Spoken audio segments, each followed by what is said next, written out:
Hello everyone. In our last lecture, we discussed about what is dimensional modeling, how can we convert an ERD to a dimensional model, and what are the steps to convert that ERD to a dimensional model. In this lecture, we will discuss some of the issues that are related to dimensional modeling. Let's go to our first slide. So before discussing the issues, we discussed about two types of tables inside dimensional model. The first table was fact table, and another table that uh, that can that can have any number of dimensional tables inside the dimensional model. So there are two types of tables that are there inside a dimensional model: fact table and multiple dimensional tables can be there. Now we already discussed the in fact table. We actually store Meyers.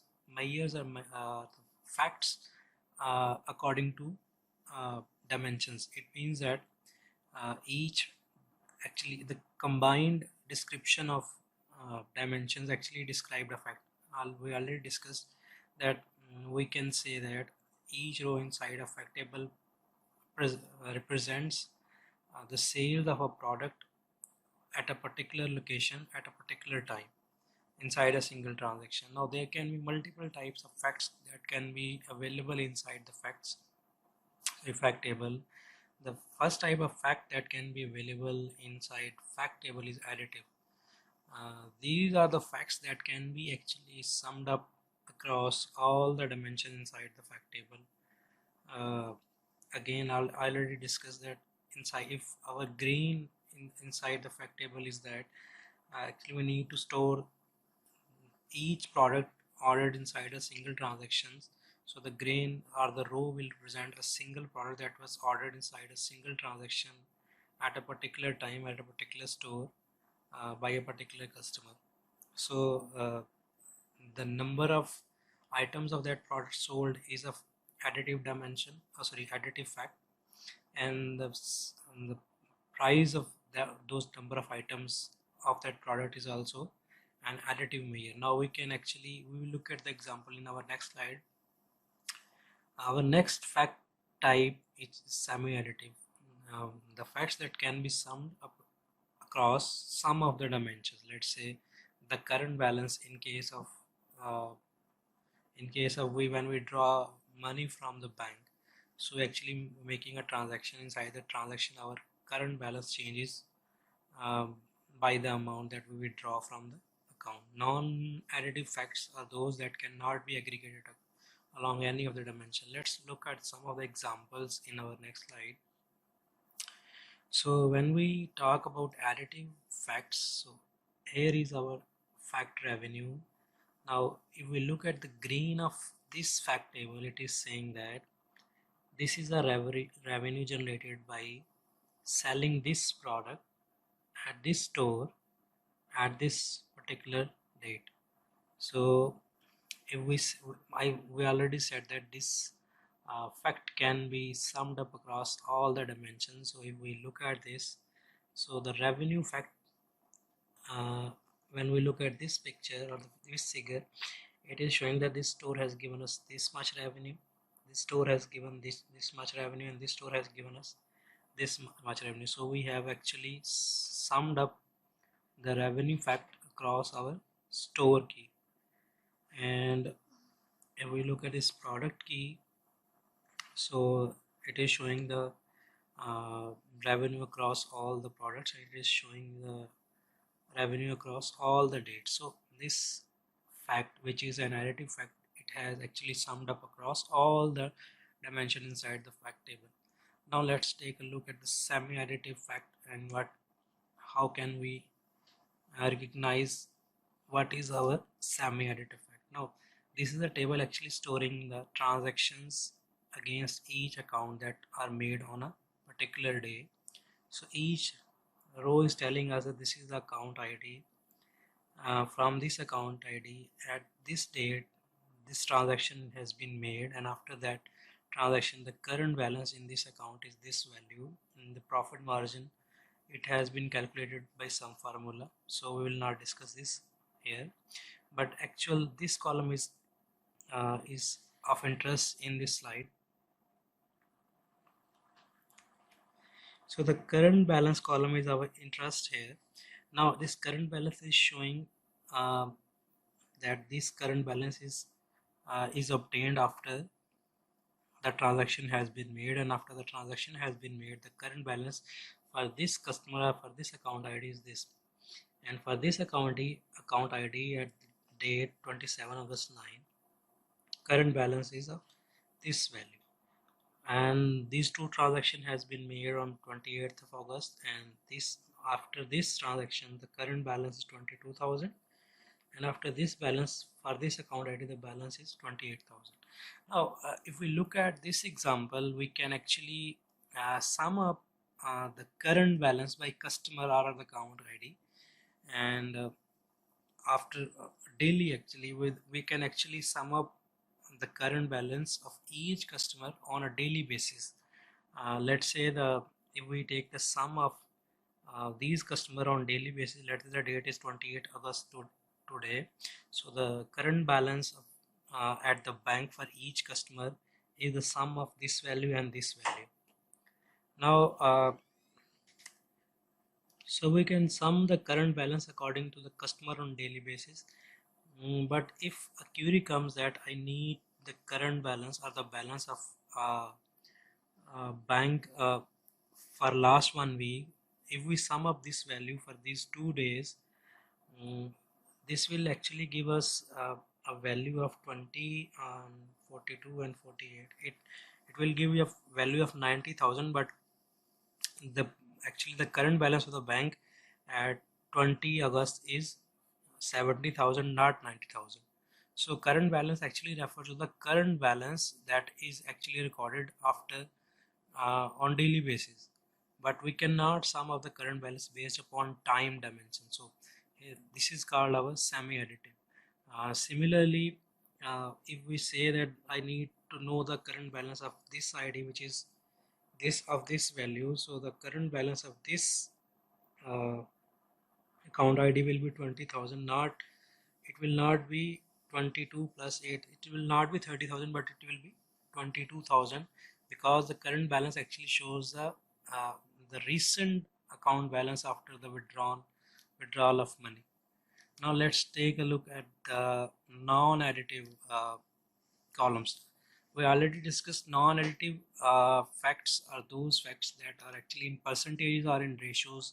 So if we take a look at this table, so it is storing the strength of students in an online class. So let's say this is the course that is taught by this teacher on a particular day. So a class of this course by this teacher was held on this day, and the total strength of students was 34%. So 34% is actually calculated by the number of students and the number of total students. So by dividing number of student that took the class and total number of students, this value came from that formula. So this is a value that actually is been calculated, and it has been taken a percentage and it is stored here. So now if we try to actually sum the strength of all the courses, that will not make any sense. Actually the strength of a class actually is presented through a course and a teacher. So a strength of all the classes and all the teachers do not make any sense. So these type of facts you cannot add or sum across all the dimensions. Now let's discuss about what are the keys that are available inside star schema. So first, in our star schema there are two type of tables. One is called fact table and other table are called dimensional tables. When we talk about dimensional tables, so dimensional tables are those tables that are used to actually describe the fact inside the fact table.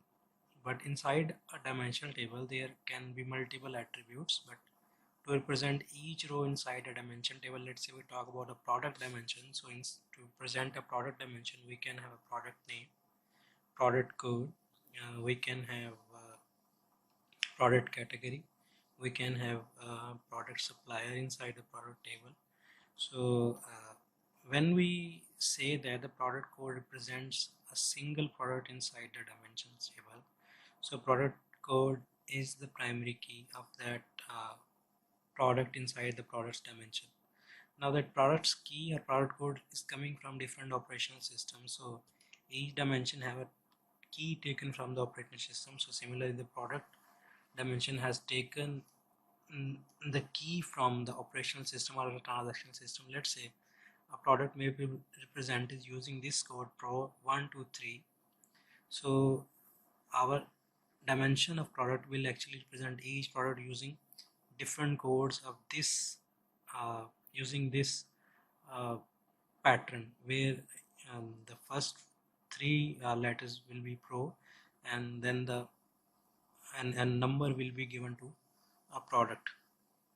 But there can be multiple issues when we use product code inside our dimension table. Let's say after 1 year the product description has changed, or maybe the product code has changed due to some reasons.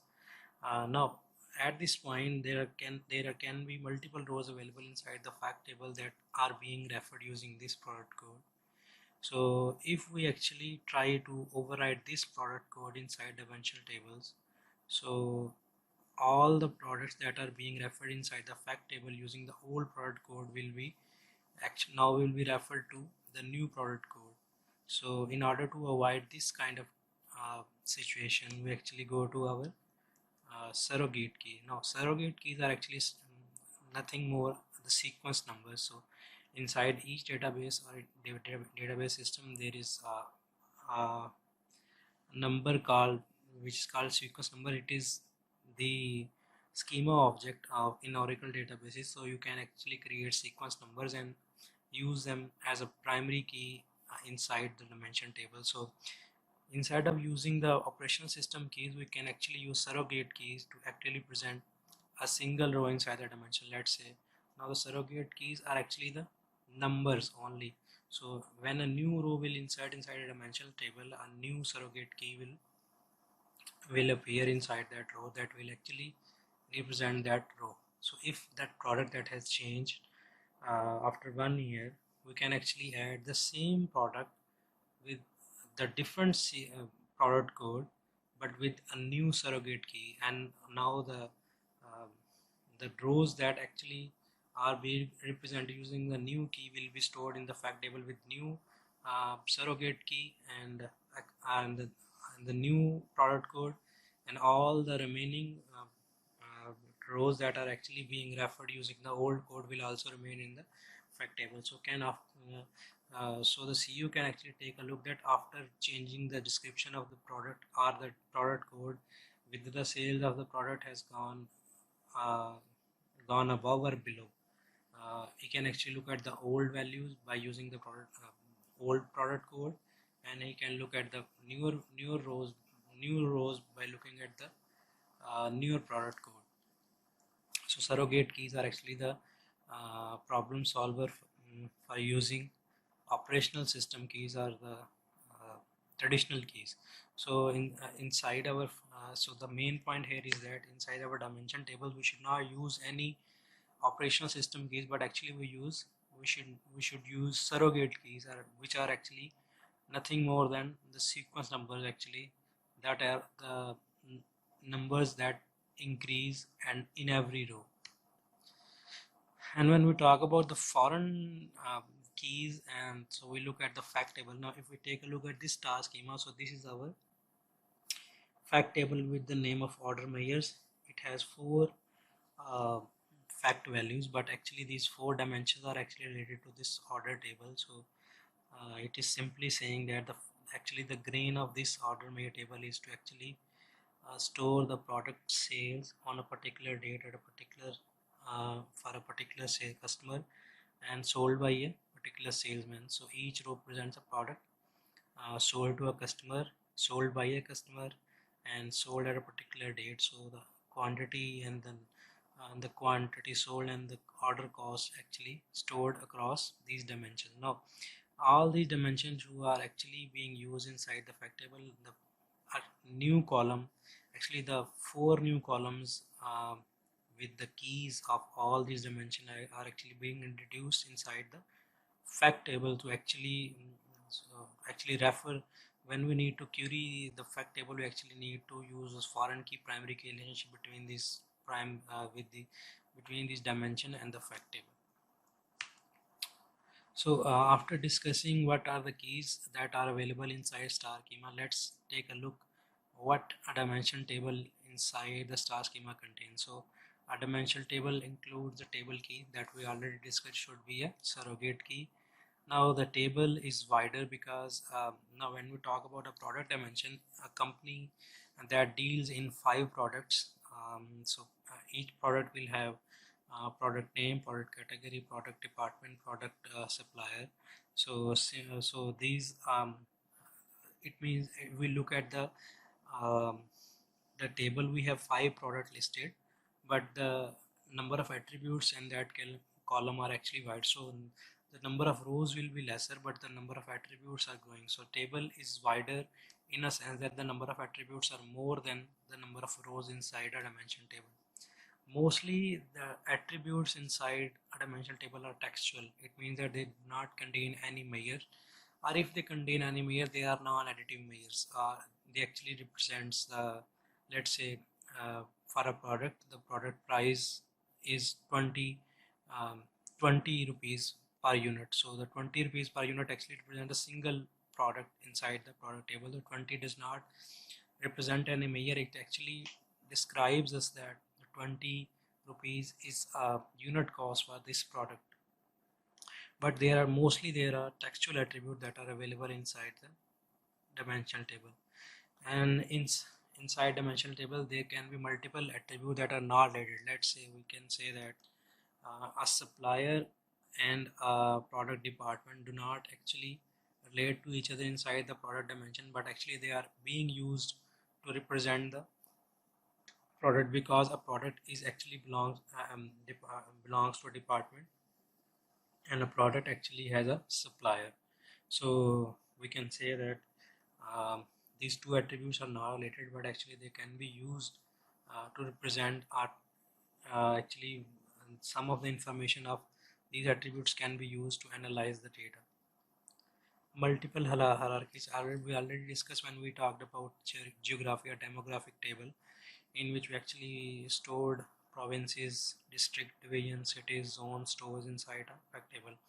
So sorry, inside a dimension table. So when we talk about dimension with multiple hierarchies, actually why we are storing dimensions in hierarchies, because we sometimes we need to drill down the data, or we need to get the summaries in the more detailed form. So need to actually perform 2 types of operation: drill down and roll up. And in order to perform these operations, we should have multiple hierarchies available inside our dimension table. We already discussed that dimensions actually contains fewer number of records, so it means that the table may be wider, but it is not length of the table is not very deep, because it contains only a fewer number of records inside dimension tables. So what does a fact table includes? Actually we already discussed the fact table actually is being referred by multiple dimensions. So all the keys from those dimension tables are actually being concatenated into one single key, that is called the foreign key in that case. Now the most important thing that a fact table actually includes is the data grain or data granularity. It means that what a row inside a fact table represent, and it is very important to actually decide before making a fact table that what should be the grain of the fact table in order to perform any kind of aggregates on the data. So according to data warehouse book, the data granularity should be at the very lowest level, so that uh, the data that we store inside our fact table do not need to be more categorized inside the more further detail. And if we have the lowest detail available inside our fact table, we will not need to go to operating system to get more detail about the data. And the third thing the fact table include is the facts. Now the fourth thing that fact table include is degenerate dimensions. So what we already discussed, a fact table actually contains the keys from dimensions that are actually present inside the star schema. But what are the degenerate dimensions? So degenerate dimensions are actually those columns inside the fact table that have some values, but actual dimension table does not exist in the star schema. Let's say we discussed in our last, when we discussed our conversion of ERD to dimensional model, there was a there was a column named the seat number. So receipt number or order number belong in ERD belongs to a table called sales header. But when we store it inside our dimensional table or in our fact table, we actually store the receipt number as it is. We did not make any dimension for that. Why we stored the receipt number? Because the seat number is actually our degenerate dimension. We do not create any dimension table for that particular column, but actually we store the dimension inside our fact table, inside one column. So why we need this kind of dimension that we did not have created in our dimensional model? So we actually let's say we want to analyze the average number of products inside an order. So for that case, we need a receipt number and order number inside our fact table, and would not need to create any dimensional table for that degenerate dimension.